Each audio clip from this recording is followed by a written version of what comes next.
Hey guys, in this video we're gonna talk about how you can see deleted messages over on your Snapchat.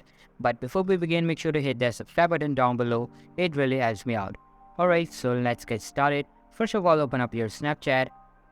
Now, in order to find the deleted messages, what you can do, you're gonna navigate up to the top left, click on your profile. And then from here, you're gonna go to settings, which is located in the top right corner.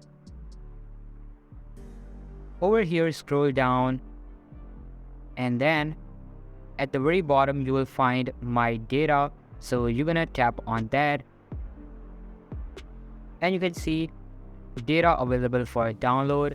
Scroll down at the very bottom and you have to just type in your email address and you have to confirm that email address, and you have to select that specific date of which you want to see the deleted messages, and then just tap on submit request.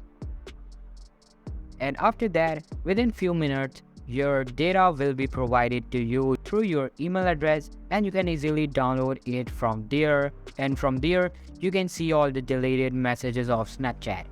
That's how you can see deleted messages on Snapchat. If you found this video helpful guys, then make sure to give this a huge thumbs up, subscribe to our channel. Thanks for watching.